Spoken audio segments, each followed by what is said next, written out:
साल से करबिगहिया पुल का निर्माण जारी है, लेकिन इतने साल बीत जाने के बाद भी आज तक इस पुल का काम पूरा नहीं हो सका है।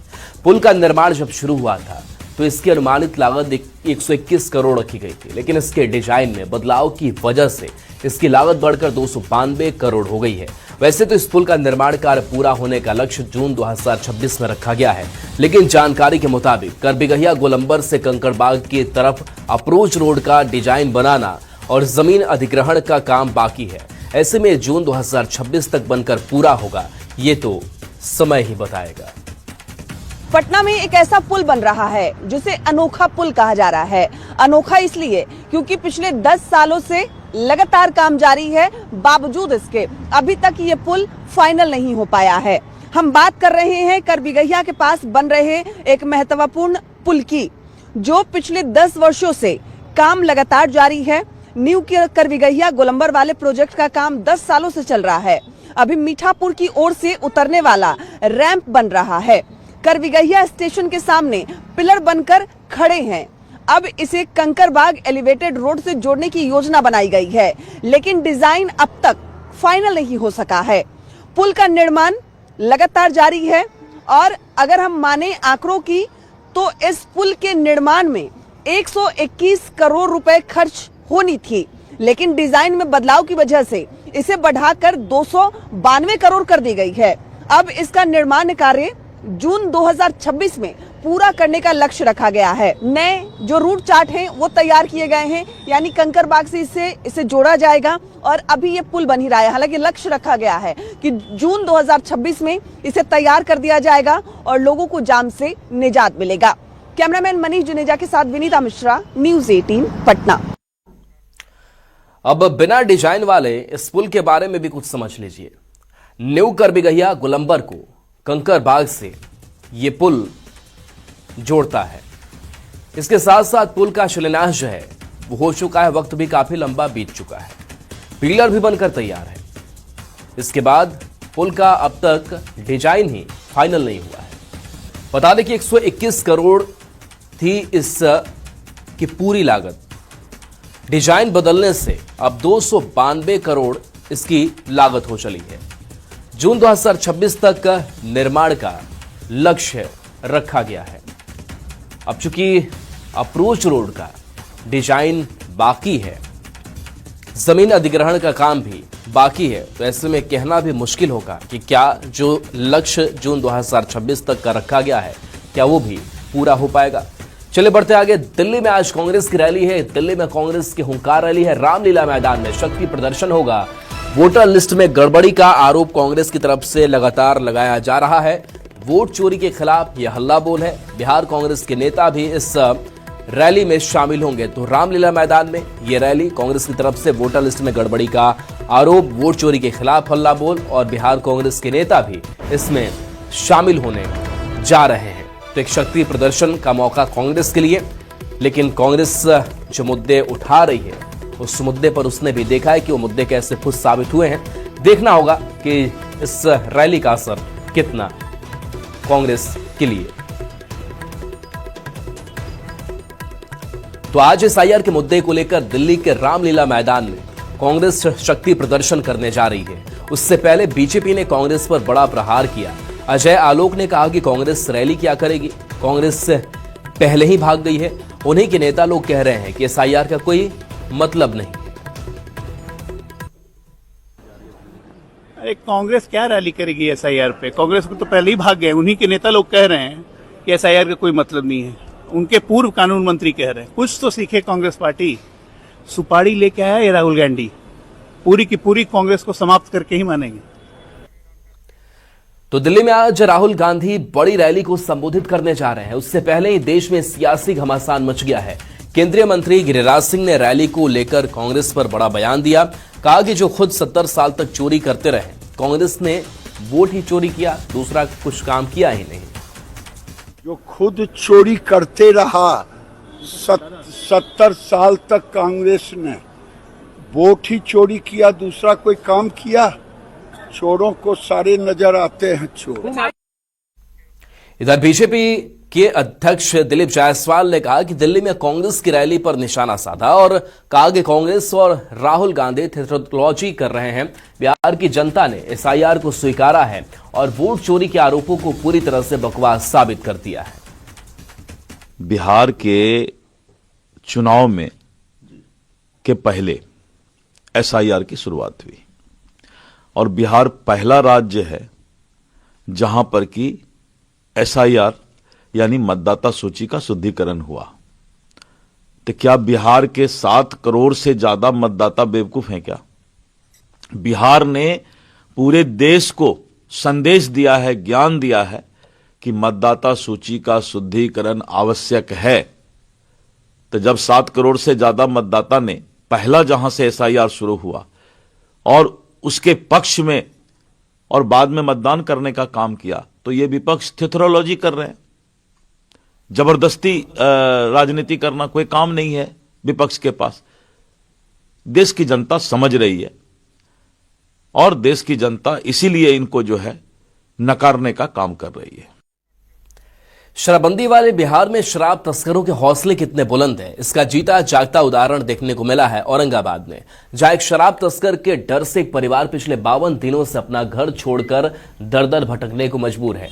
मामला हसपुरा थाना क्षेत्र के इठवा गांव का है। बताया जा रहा है कि यहां मुखिया सलाम आलम ने घर में शराब बेच रहे 2 शराब माफिया को जब शराब बेचने से मना किया, तस्करों ने मिलकर सलाम आलम के साथ पूरे परिवार की पिटाई कर दी। वहीं पीड़ित परिवार का कहना है कि जब उसने प्रशासन से मदद मांगी तो उन्होंने भी मदद करने से इनकार कर दिया। पास किए तो हम लोग को भी डांट बुरा कि तुमको घर लहरा देंगे, बेटी कैसे करेंगे वैसे करेंगे, गलत सब बहुत बोला। लोग हम क्या करें सर, घर पर छोड़ के दूसरा जगह हम रह रहे हैं। जांच में भी पता चला है कि दोनों पक्ष द्वारा आपस में मारपीट की घटना कारित की गई थी और दोनों पक्षों द्वारा आवेदन थाना को दिया गया था। इस संबंध में हसपुरा थाना कांड संख्या 307 और 308 दर्ज किया गया था और उसका अनुसंधान किया गया। पटना से बड़ी खबर, जहां पालीगंज में अवैध बालू परिवहन के खिलाफ बड़ी कार्रवाई हुई है। महाबलीपुर सोनघाट नहर के पास छापेमारी की गई, जिसमें 4 गाड़ियों के पास वैध परिवहन चालान नहीं थे। साथ ही गाड़ियों पर क्षमता से ज्यादा बालू लदा हुआ था। चारों हाईवा को जब्त कर कार्रवाई की जा रही है।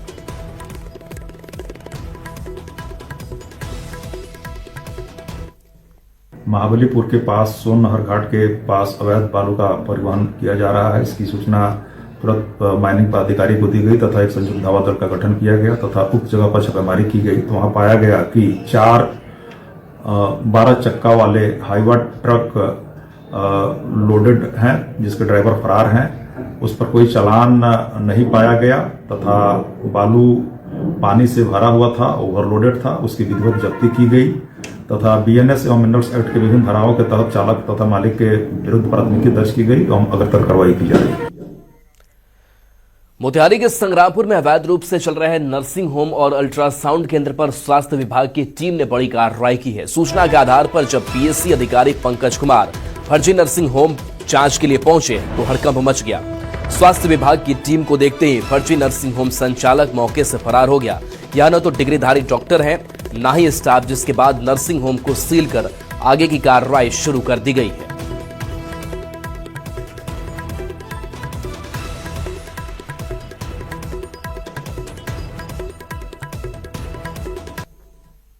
ये सिर्फ फर्जी सारा चीज दिखा रहे हैं जो मतलब अप्लाई किया गया है। न डॉक्टर यहाँ उपस्थित था, न कोई एनएम उपस्थित थी, न कोई जीएनएम। 3 ऑपरेशन किया गया है। गॉल ब्लैडर का हुआ ऑपरेशन, अपेंडिक्स का हुआ है और यूट्रस का हुआ है। पूरे अवैध तरीके से कोई भी यहाँ उपस्थित नहीं है।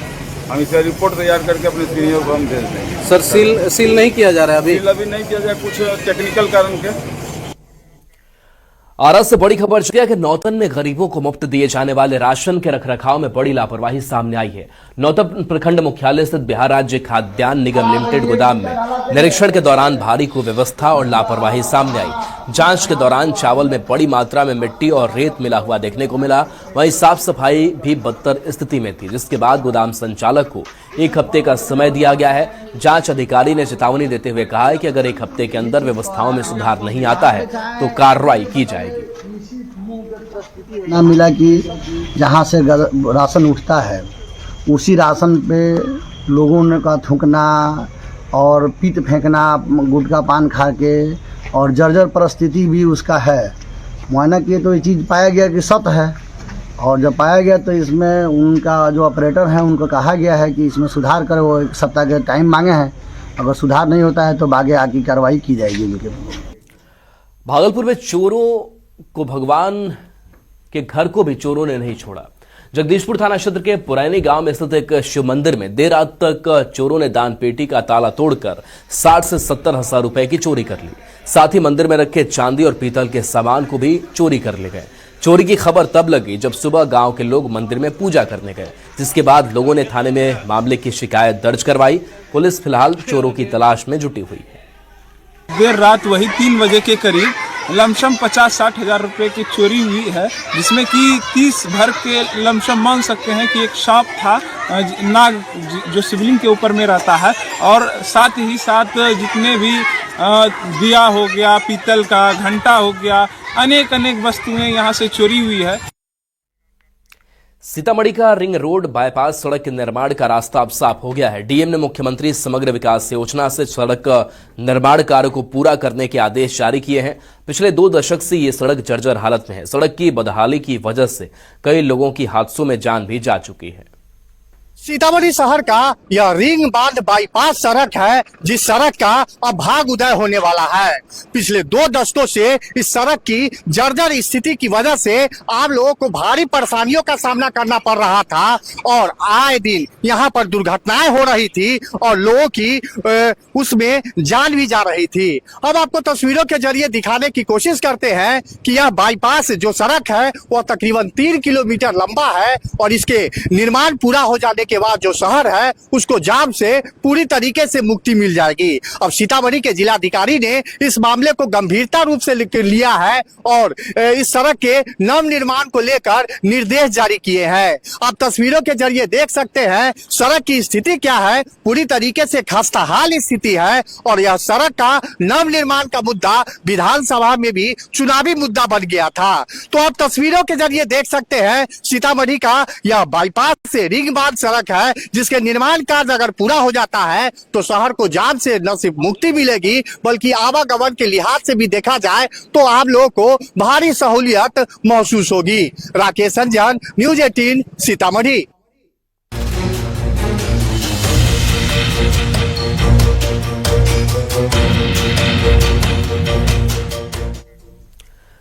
पटना में AQI लेवल 500 तक पहुंच गया है। एयरपोर्ट और वेटनरी मैदान के आसपास की हवा लगातार खराब रही है।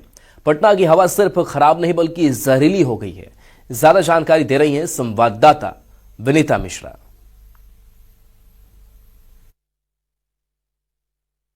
राजधानी पटना समेत बिहार की कई ऐसे महत्वपूर्ण शहर हैं जहां पर एयर क्वालिटी लगातार खराब होती जा रही है। खासकर अगर ठंड के दिनों की हम बात करें तो ठंड के दिनों में अमूमन ऐसा देखा जाता है कि जो वायु की गुणवत्ता है वो खराब हो जाती है, लेकिन पटना की जो एयर क्वालिटी है वो सिर्फ खराब नहीं बल्कि जहरीली हो गई है। ऐसा हम इसलिए कह रहे हैं क्योंकि जो एयर क्वालिटी इंडेक्स है उसके मुताबिक अगर आप अभी सर्च करेंगे कि आपके आसपास की हवा कैसी है तो आपको ये साफ तौर पर नजर आएगा कि आपके आसपास की हवा, खासकर अगर आप पटना में रह रहे हैं तो जहरीली है। और ये देखिए, जैसे ही आप AQI चेक करेंगे, अभी सुबह के 8 बज रहे हैं और पटना में जो एयर क्वालिटी है वो 504 है। और अगर इस ग्राफ को हम देखें तो 1 से 50 तक गुड यानी ग्रीन दिखाई जा रही है, यानी एयर क्वालिटी अच्छी है। लेकिन जैसे जैसे आगे बढ़ेगा वैसे वैसे एयर क्वालिटी खराब होती जाती है। 50 से 100 ठीक ठाक और 100 से 150 पुअर यानी खराब, 150 से 200 अनहेल्दी, लेकिन 200 से 300 यानी वो खराब है। लेकिन 300 से जैसे ही ऊपर जाएगा वो जहरीली हवा है, यानी सांस लेने लायक भी वो हवा नहीं है। और फिलहाल पटना की जो हवा है वो सांस लेने लायक भी नहीं है, क्योंकि आंकड़े ये दिखा रहे हैं, एयर क्वालिटी इंडेक्स ये बता रहा है। और यही वजह है कि लगातार पटना की हवा सही हो, इसके लिए नगर निगम की तरफ से भी पानी का छिड़काव किया जा रहा है। और यहाँ देख सकते हैं कि जो सड़कें हैं, पेड़ पौधे हैं, वहां पर लगातार पानी का छिड़काव किया जा रहा है, क्योंकि जो धूल कण हैं जो हवा में तैरते रहते हैं, जिससे लोगों को सांस लेने में परेशानी होती है। और सिर्फ सांस लेने में परेशानी नहीं, कई तरह की बीमारियों को भी खराब हवा यानी प्रदूषित हवा जन्म देती है। ऐसे में उस एयर क्वालिटी को ठीक करने के लिए लगातार पानी का छिड़काव किया जा रहा है, ताकि वायु की गुणवत्ता थोड़ी ठीक हो सके। लगातार कोशिश के बावजूद भी जो एयर क्वालिटी इंडेक्स है वो ठीक होती हुई नजर नहीं आ रही। सुबह सवेरे 500 के पार जो एयर क्वालिटी का जो आंकड़ा है वो दिखा रहा है, यानी पटना की हवा सिर्फ खराब नहीं बल्कि जहरीली हो गई है। कैमरामैन मनीष जुनेजा के साथ विनीता मिश्रा, न्यूज़ 18 पटना। भागलपुर में तापमान में गिरावट और पछुआ हवा चलने से ठंड बढ़ गई है। ऐसे में फुटपाथ पर जिंदगी बिताने वालों के लिए भागलपुर निगम प्रशासन ने तैयारी पूरी कर ली है। शहर में रैन बसेरों की मुकम्मल व्यवस्था की गई है। बड़ी खंजरपुर स्थित रैन बसेरा में एक साथ 15 लोगों के ठहरने की सुविधा उपलब्ध कराई गई है। जरूरतमंदों के लिए ठंड से बचाव की सभी जरूरी व्यवस्थाएं हैं। इसके साथ ही रैन बसेरा में 24 घंटे के लिए केयरटेकर की तैनाती भी की गई है। पैसा भी लिया जाता है? नहीं, निःशुल्क है। कितने लोग आते हैं यहाँ पर? यहाँ पर कभी 5 होते हैं, कभी 7 होते हैं, कभी 10 होते हैं, कभी 12 भी हो जाते हैं, कभी 15 होते हैं। 15 के बाद नहीं आते। कैसे लोग आते हैं यहाँ पर रहने के लिए? आते हैं वो मजदूर, वो विक्रेता, साग सब्जी वाली सब आती है, 4 गो 5 गो 3 गो, कभी कभी 2 गो। सिवान में पछुआ हवा ने ठंड बढ़ा दी है। खासकर सुबह शाम लोगों को ठंड महसूस हो रही है। हालांकि आज सुबह में धूप निकलने के कारण लोगों को ठंड से राहत मिली है। मौसम का हाल बता रहे हैं संवाददाता मृत्युंजय सिंह। सिवान में पछुआ हवा ठंड बढ़ा दी है। खासकर सुबह और शाम में लोगों को ठंड महसूस हो रही है, तो वहीं सुबह और शाम में कुहासा छा जा रहा है। यह तस्वीर आप देख सकते हैं सिवान की है, जहां सभी के शरीर पर उलन कपड़ा, तो वहीं कानों में मोफलर है। चलिए हम बात करते हैं किस तरह का ठंड का असर पड़ रहा है। अगर देखा जाए तो लगता है 2-3 दिनों से ठंड का कोई विशेष तो अभी असर नहीं है, लेकिन तापमान तो लग रहा है सुबह शाम में थोड़ी मुश्किल। सुबह शाम में थोड़ा ठंड लग रहा है। हाँ, पछुआ हवा कनकनी तो बढ़ा दी है। हाँ, थोड़ा कनकनी शाम में रह रहा है, फिर सुबह में रह रहा है। दिन भर तो अभी तो मौसम ठीक है, अभी तो खुशनुमा है। आगे देखिए, लग रहा है कि मौसम अपना रंग दिखाएगा। रंग दिखा रहा है। क्या नाम है अपना? एडवोकेट कुमार राजीव रंजन। तो ये देख सकते हैं तस्वीर, एक तस्वीर दिखाने की कोशिश करेंगे। सभी के शरीर पे उलन कपड़ा है, तो वहीं कई लोग जैकेट पहने हुए हैं, तो वहीं अपने कानों को ढकने के लिए लोग मफलर का यूज कर रहे हैं। आप साफ तौर पर देख सकते हैं, चूंकि सिवान की अगर बात की जाए तो सिवान में इधर 2-3 से लगातार लोगों की ठंड महसूस हो रही है। खासकर सुबह और शाम में तापमान लुढ़क जा रहा है और सुबह में कुहासा छा जा रहा है, जिससे लोगों को परेशानी बढ़ गई है। मृत्युंजय सिंह, न्यूज़ 18 सिवान। पटना में ट्रैफिक व्यवस्था दुरुस्त करने के लिए लगातार कोशिश की जा रही है। अब यातायात नियमों की अनदेखी करने वालों की खैर नहीं होगी। बार बार ट्रैफिक नियम तोड़ने पर अब फिर से प्रशिक्षण लेना होगा। ज्यादा जानकारी दे रही है संवाददाता विनीता मिश्रा। पटना में यातायात नियमों में कुछ बदलाव किए गए हैं। अब ट्रैफिक नियम तोड़ने वालों के साथ सख्ती की जाएगी। अगर आप लगातार 3 बार ट्रैफिक नियमों का उल्लंघन करते हैं तो आपको फिर से प्रशिक्षण लेना होगा। जी हाँ, यातायात नियमों में अब बदलाव किए गए हैं और उसके तहत बार बार उल्लंघन करने पर अब आपकी खैर नहीं है। 3 बार से ज्यादा यातायात नियम तोड़ने पर आपका ड्राइविंग लाइसेंस जब्त कर लिया जाएगा। उनके नाम वेबसाइट पर सार्वजनिक किए जाएंगे। लाइसेंस तभी वापस होगा जब वो यातायात नियमों का प्रशिक्षण लेंगे। प्रशिक्षण अधिकतम 1 माह का होगा। 1 जनवरी से 13 दिसंबर तक 30 लाख से अधिक लोगों का यातायात नियमों के उल्लंघन के आरोप में चालान काटा गया। इसमें परिवहन विभाग ने 5,86,091 तो ट्रैफिक पुलिस की ओर से 24,22,492 लोगों का चालान काटा गया। हर महीने ऐसे चालकों की संख्या बढ़ती जा रही है जो नियमों का उल्लंघन कर रहे हैं। ऐसे चालकों पर नकेल कसने के लिए विभाग ने तैयारी कर रखी है। विभाग ने तय किया है कि बिहार में यातायात नियमों को 3 बार तोड़ने वाले वाहनों के नाम को वेबसाइट पर जारी किया जाएगा। हर जिले में परिवहन विभाग की वेबसाइट पर ऐसे चालकों का नाम प्रदर्शित किया जाएगा और उन पर फिर सख्त कार्रवाई की जाएगी।